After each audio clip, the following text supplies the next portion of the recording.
Over the last 2 decades, The Legend of Zelda Majora's Mask has endeared itself to fans with its dark tones, memorable characters, and unconventional storytelling.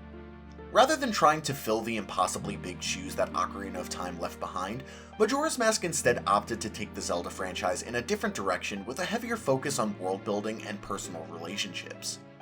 Unlike other Zelda games, the dungeons in this N64 title take a backseat to the side quests, as stopping Skull Kid often feels secondary to assisting the citizens of Clocktown with their problems. Despite this, the dungeons in Majora's Mask still play a big role in the game's legacy, and are as unique and recognizable as any in the Zelda franchise. With only 4 in total, each dungeon in Termina stands out and offers something special to Majora's Mask, and today we will examine them all to figure out which is worst and which is best. Welcome to every Legend of Zelda Majora's Mask dungeon ranked.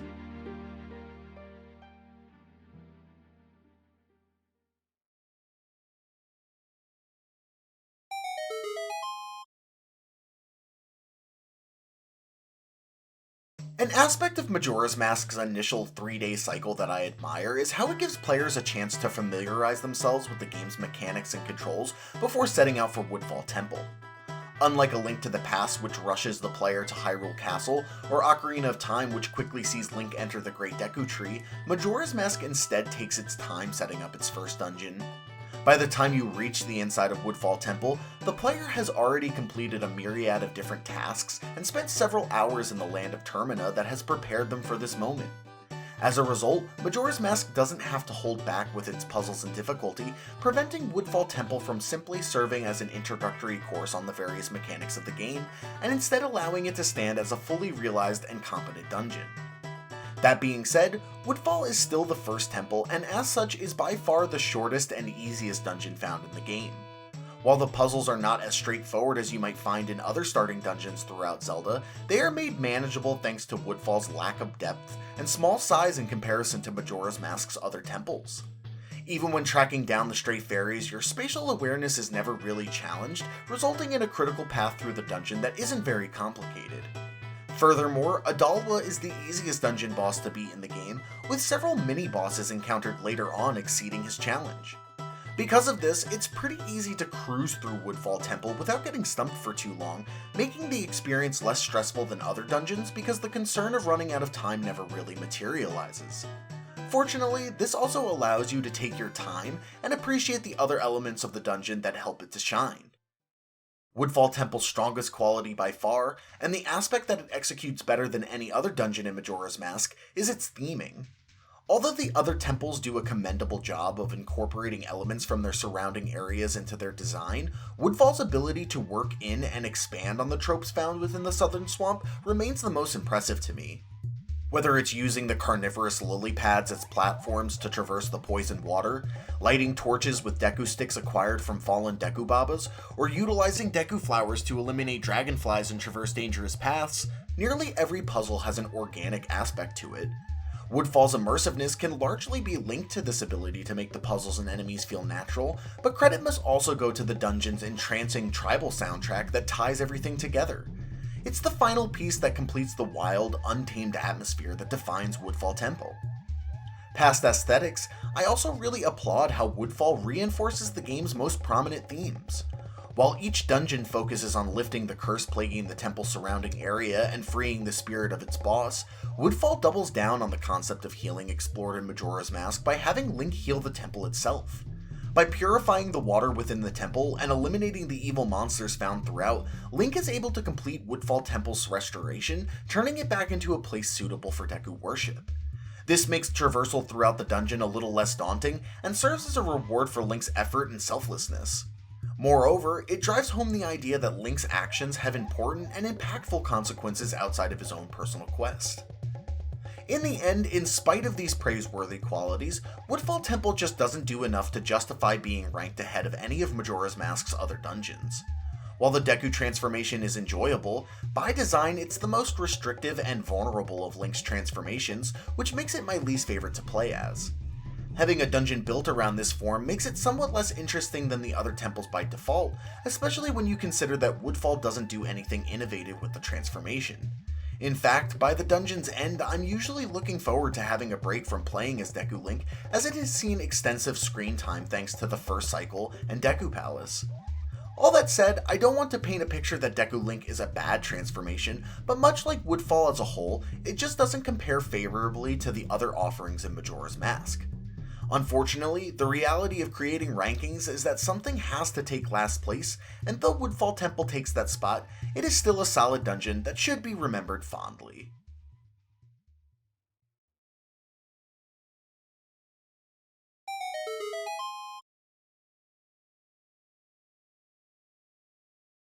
Of the many components that go into making a great Zelda dungeon, the boss fight at the end is among the most important to get right.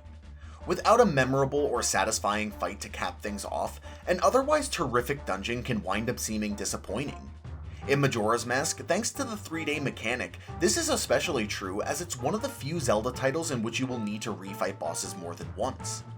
Thankfully, Snowhead Temple's boss Goat is not only one of the best Zelda bosses on the N64, it's arguably one of the best boss battles in the entire Legend of Zelda franchise. I think what impresses me the most about Snowhead's boss is how it never stops being fun and exciting to face, even after your third or fourth showdown. Barreling past fallen debris and dodging Goat's bombs and electrical attacks makes for one of the most thrillingly intense sections in any Zelda title, and stands out for being so unique. Nothing feels quite as good as hitting a ramp and assaulting Goat from above, before laying in massive damage to the masked mechanical monster you just knocked to the ground. I can't think of another Zelda fight that is as enjoyable to go back to time and time again. However, even if you aren't fond of this battle, it's hard to hate with the knowledge that you can sit back and easily cheese it with arrows. Aside from its tremendous boss, Snowhead Temple also marks a welcomed uptick in difficulty over Woodfall Temple, as spatial reasoning is essential if you wish to succeed here.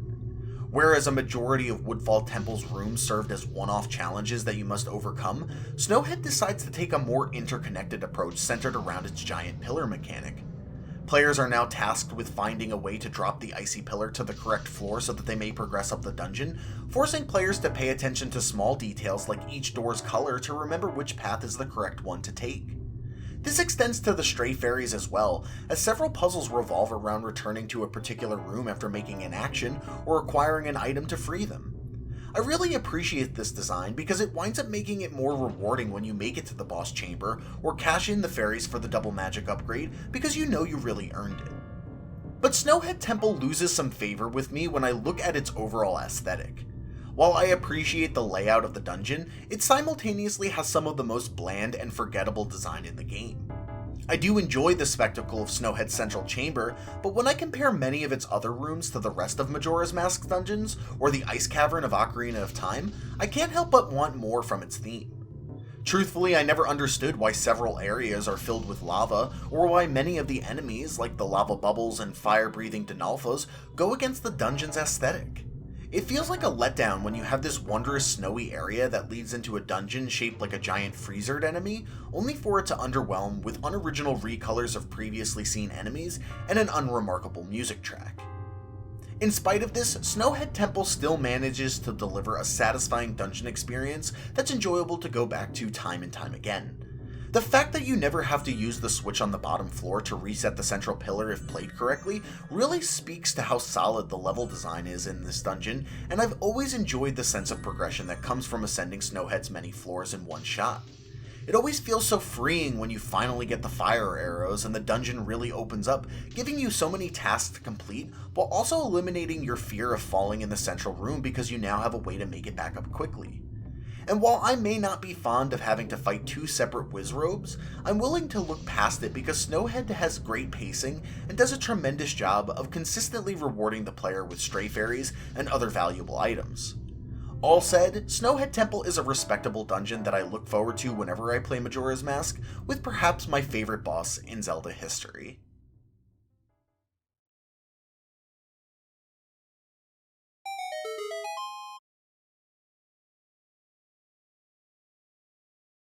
Following in the footsteps of Ocarina of Time's Water Temple, Majora's Mask's third dungeon has garnered a reputation over the years for being frustratingly confusing and difficult. Great Bay Temple revolves around reconnecting pipes and changing the flow of water to be able to explore its many rooms, and it is not uncommon to hear stories of people getting lost and running out of time, even when using the inverted Song of Time to make the cycle last longer. As such, many consider this to be among the most challenging temples, not just in Majora's Mask, but in the entire Legend of Zelda franchise. Admittedly, it can be quite easy to get stuck in Great Bay Temple if you aren't paying close attention to your surroundings, but I think the dungeon overall benefits from its difficulty because it's so rewarding when you finally understand the layout and structure of the temple. Though this is true for most Zelda dungeons, Great Bay Temple in particular feels among the most satisfying to figure out because most of the dungeon's challenge comes from learning how to access its various rooms. You really have to focus on where each of the colored pipes are leading to, and while that might sound simple, it can be very enticing to deviate from the critical path because of the way that Majora's Mask generally rewards you for exploration. Whether it be a stray fairy or simply getting sucked into a current you were trying to avoid, there are plenty of opportunities to get distracted from your main goal in Great Bay Temple, and avoiding these pitfalls is half the challenge. It's why this dungeon is so polarizing among fans of Majora's Mask, because with discipline, Great Bay can seem extremely straightforward and easy, but without it, it can seem murkier to navigate than the waters by Pinnacle Rock. However, even with an adequate understanding of Great Bay Temple's design, there are still a few puzzles that range from frustrating to downright annoying. One that comes to mind right away centers around freezing or thawing out streams of water to manipulate a platform of some kind. While not a bad concept, in practice it can be infuriating if you make a mistake because you're forced to watch a several second long cutscene each time you change the water state. The room containing many seesaws that are activated in this way stands out as one of my least favorite rooms in any Majora's Mask dungeon for this reason, even though the puzzle's design is actually rather neat. Furthermore, Great Bay Temple finds various ways to waste your time as punishment for making mistakes, whether it's forcing you to climb back to an area you fell from, or making you wait for a platform to cycle back to you.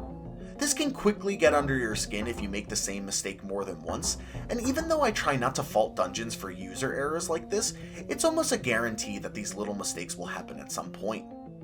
Fortunately, Great Bay Temple has plenty of other well-executed puzzles, many surrounding the dungeon's ice arrows, that overshadow the ones that fall flat. Among the several rooms that require Link to use his new magic arrows, my favorite is one that requires him to create ice platforms over a body of water so that he can hookshot to a hidden area that features a chest containing a stray fairy. I respect how this puzzle utilizes both of Link's most recently acquired items, and I appreciate how tucked away the stray fairy is. Likewise, I really enjoy using the ice arrows to freeze enemies into platforms to reach important areas, and consider the first time you do so to be one of Great Bay Temple's standout moments. Truthfully, it's a shame that we don't see more ice arrow puzzles throughout the rest of Majora's Mask, because they remain one of the best parts about the game's third dungeon. Ultimately, as polarizing as this temple is, the reason why I have it ranked above Woodfall and Snowhead is because I think it is more of a total package than either of those dungeons are. While Great Bay Temple doesn't lead in any of the categories that I value for a Zelda dungeon, it is remarkably solid across the board. I don't love Georg as much as I love Goat, but to me it's a better boss fight than Adalwa and Twinmold are, and a lot of fun in its own right. The stray fairies found here aren't quite as enjoyable to collect as in Snowhead, but are more fun to collect than in Woodfall, and less annoying to gather than in Stone Tower. And its music track and aesthetic aren't quite on par with Woodfall Temple, but are equally good or preferable to what is seen in both Snowhead and Stone Tower temples. Interestingly, this leaves Great Bay in an odd position with nothing it can claim to do the best in Majora's Mask, but nothing it does the worst either. For that reason alone, I can't justify ranking it any higher, but even though it misses out on this list's top spot, it is an underrated dungeon that I feel deserves more praise.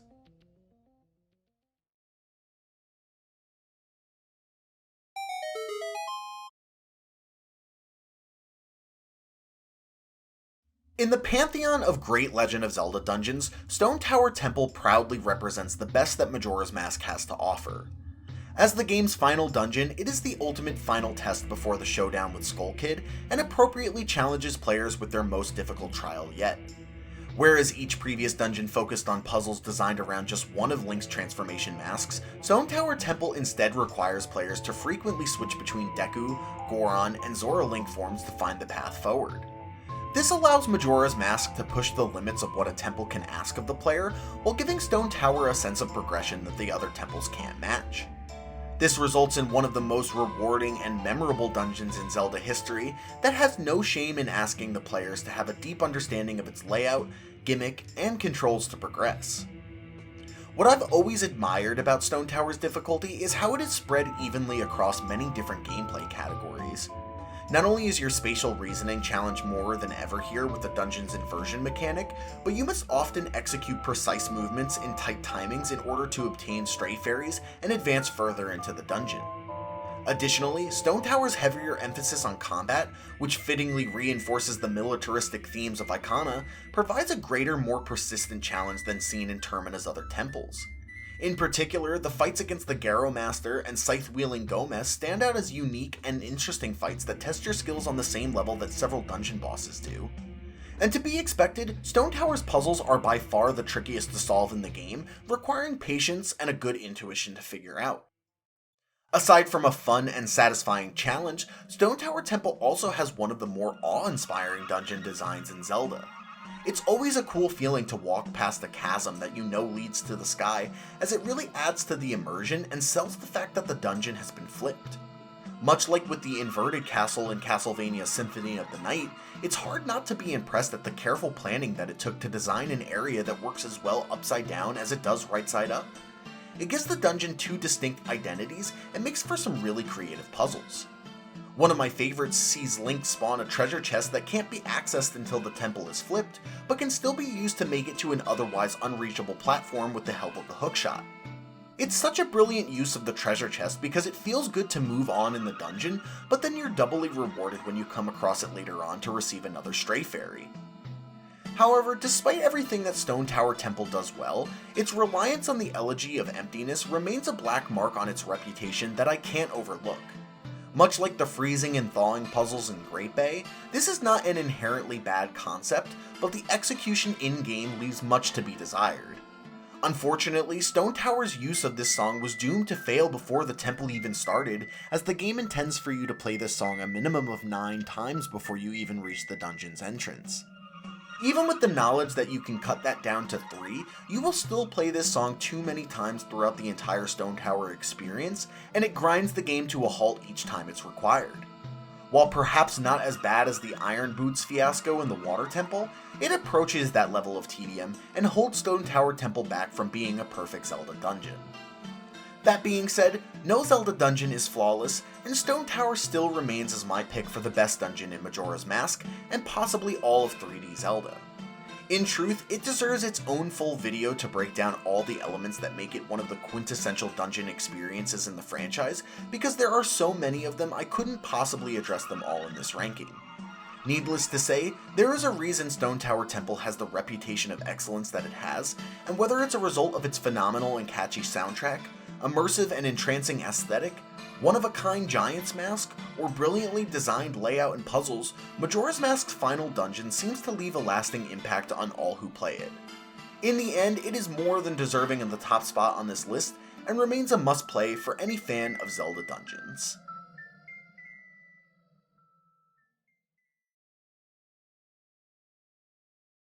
Even though they don't define its legacy, Majora's Mask's dungeons still play a big role in solidifying this title as one of the N64's absolute best. While small in number, they are huge in personality and provide Majora's Mask with one of the more satisfying difficulty curves I've experienced in gaming. Although these incredible dungeons often don't get the respect they deserve, I think that speaks more to the amazing side content found in Majora's Mask than it does to the quality of its temples. And even if other Zelda entries are more well known for their dungeons, that doesn't stop Majora's Mask from offering up some of the best trials the franchise has ever seen.